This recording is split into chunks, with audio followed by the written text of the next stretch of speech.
મિત્રો, વિજયનગર જે ગુજરાત રાજ્યના સાબરકાંઠા જિલ્લામાં આવેલું એક ઐતિહાસિક રજવાડું છે, જેનો ઇતિહાસ સદીઓથી શરૂ થાય છે. વિજયનગર જે ભારતની આઝાદી પહેલાં એક સમૃદ્ધ રજવાડું હતું, જેમાં અનેક શાસકો દ્વારા શાસન કરવામાં આવ્યું હતું. તેમના શાસનકાળ દરમિયાન બાંધવામાં આવેલ ઇમારતો આજે પણ વિજયનગરમાં જોવા મળે છે, જે જોઈને આપણને વિજયનગર રજવાડાનો ઇતિહાસ જાણવાની ઈચ્છાઓ જાગે છે. જેથી આજના વિડીયોમાં આપણે વિજયનગર રજવાડાનો ઇતિહાસ જાણીશું. નમસ્કાર મિત્રો, તો સ્વાગત છે એક નવા વિડીયોમાં. સો ફ્રેન્ડ્સ, હું છું ધર્મેશ અને ધર્મેશ પટેલ યુટ્યુબ ચેનલમાં તમારું સ્વાગત છે. સો ફ્રેન્ડ્સ, આજના વિડીયોમાં આપણે વિજયનગર રજવાડાનો ઇતિહાસ જાણીશું. સો વિડીયોમાં છેલ્લે સુધી જોડાયેલા રહો. તો ચાલો વિડીયોને શરૂ કરીએ. વિજયનગર, જેને પોળ અને પોળો તરીકે પણ ઓળખવામાં આવે છે, જે ગુજરાતના ઉત્તર પૂર્વ ભાગમાં મહીકાંઠા એજન્સી હેઠળનું એક નાનું પરંતુ મહત્ત્વનું રજવાડું હતું. આ રજવાડું સાબરકાંઠા જિલ્લાના વિજયનગર તાલુકામાં આવેલું હતું. તેનું ક્ષેત્રફળ આશરે 285 ચોરસ માઇલનું હતું. તો મિત્રો, સૌપ્રથમ જાણીશું આપણે વિજયનગર રજવાડાની સ્થાપના કેવી રીતે થઈ અને કોના દ્વારા કરવામાં આવી. મિત્રો, અનાદિકાળથી પોળના ગાઢ જંગલો અને પર્વતોની વચ્ચે ભીલ, ગરાસિયા અને અન્ય આદિવાસી સમુદાયો વસતા હતા, જે પ્રકૃતિના સાચા સંગાતી હતા. જંગલો, પશુઓ અને નદીઓ સાથે તેમનું જીવન ગૂંથાયેલું હતું, જ્યાં સ્થાનિક વડા દ્વારા શાસન ચલાવવામાં આવતું હતું, જેમાં ખેતી, મત્સ્ય, શિકાર અને જંગલો આધારિત અર્થતંત્ર હતું. સમય વીતતો ગયો અને આ વિસ્તારમાં રાજવંશોનું આગમન શરૂ થયું. 10મી સદીમાં હરનાવ નદીની આસપાસ ઈડરના પરિહાર રાજાઓ દ્વારા એક નગર સ્થાપવામાં આવ્યું હતું. પરિહાર રાજવંશના શાસનકાળ દરમિયાન પોળોમાં જૈન ધર્મનો પ્રભાવ વધ્યો. જૈન સમુદાયના વેપારીઓ અને શ્રેષ્ઠીઓએ આ વિસ્તારમાં પોતાનું યોગદાન આપ્યું અને અનેક જૈન મંદિરોનું નિર્માણ કરાવ્યું.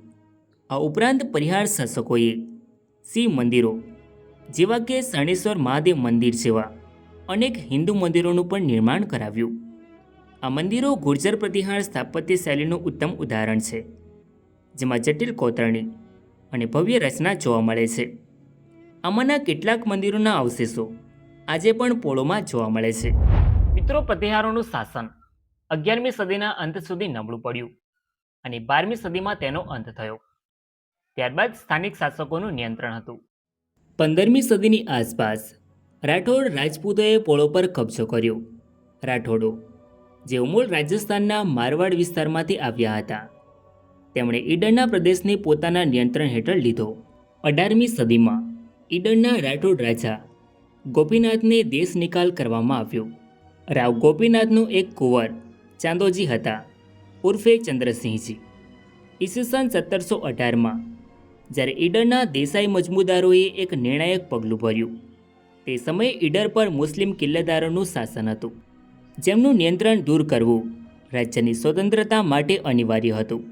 દેસાઈ મજમુદારો, જેઓ રાજ્યના વફાદાર અને બુદ્ધિશાળી વહીવટ કરતા હતા, તેઓ ભેગા થયા અને એક સુનિયોજિત યોજના હેઠળ મુસ્લિમ કિલ્લેદારોને ઈડરમાંથી હાંકી કાઢ્યા.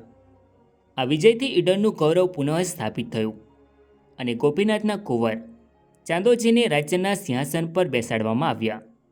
ચાંદોજી, જે હજુ યુવાન અને ઉત્સાહી રાજકુમાર હતા, તેણે રાજ્યની જવાબદારી સંભાળી, પરંતુ રાજ્યનું સંચાલન કરવું એ સરળ કાર્ય ન હતું. ઈડર રાજ્ય પર લશ્કરનો ખર્ચો દિવસે ને દિવસે વધી રહ્યો હતો અને રાજકોષ પર ભારે દબાણ આવી રહ્યું હતું.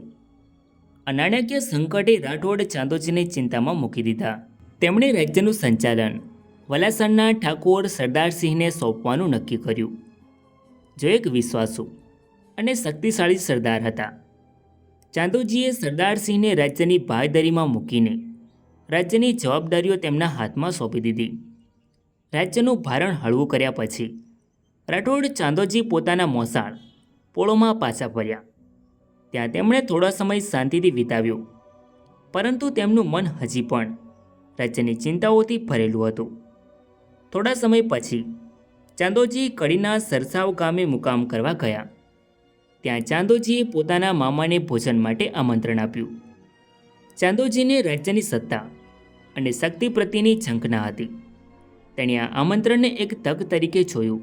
જમવાની વેળાએ ભોજનની મેજબાની ચાલુ હતી, પરંતુ ચાંદાજીના મનમાં કંઈક બીજું જ ચાલી રહ્યું હતું. ત્યાં એક આઘાતજનક ઘટના બની. ચાંદાજીએ તેમના મામાને ખતમ કરી નાખ્યા. આ ઘટનાએ આજુબાજુના લોકોને સ્તબ્ધ કરી નાખ્યા. પરંતુ ચાંદાજી માટે એક રાજકીય ચાલ હતી. આ હત્યા પછી તેણે ઝડપથી પોળો પાછા ફરીને તેની સત્તા પોતાના હાથમાં લઈ લીધી અને પોતે શાસન કરવા લાગ્યો. અને આ રીતે ઈસવીસન 1720થી પોળોમાં રાઠોડોનું શાસન શરૂ થયું. જી હા મિત્રો, આવી રીતે શરૂઆત થઈ વિજયનગર રજવાડાની. મિત્રો, આ રાજ્યનું નામ પોળો હતું, જે બદલીને વિજયનગર રાખવામાં આવ્યું. રાવ ચંદ્રસિંહજી પછી તેમના વંશજોએ વિજયનગર રાજ્યમાં શાસન કર્યું. ત્યારબાદ ઈસવીસન 1864માં રાવ હમીરસિંહજી ગુલાબસિંહજી વિજયનગર રજવાડાની ગાદી પર આવે છે. મિત્રો, રાવ હમીરસિંહજીએ પોળોમાંથી રાજધાની બદલીને નવી રાજધાની તરીકે વિજયનગરને પસંદ કર્યું. ત્યારબાદ રાવ હમીરસિંહજી પછી તેમના પુત્ર પૃથ્વીસિંહજી ગાદી પર આવે છે. રાવ પૃથ્વીસિંહજીએ વર્ષ 1889થી 1905 સુધી વિજયનગરમાં શાસન કર્યું. તેઓ વારસદાર વગર મૃત્યુ પામે છે, જેથી તેમના અનુગામી તરીકે તેમના ભાઈ ભૂપતસિંહ ગાદી પર આવે છે. રાવ ભૂપતસિંહે વર્ષ 1906થી 1913 સુધી શાસન કર્યું.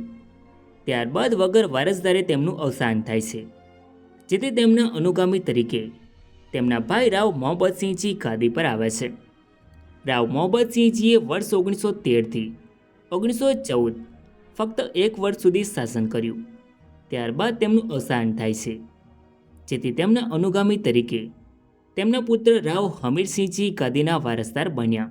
પરંતુ 1914થી 1924 સુધીનો વહીવટ એજન્સી દ્વારા ચલાવવામાં આવ્યો હતો.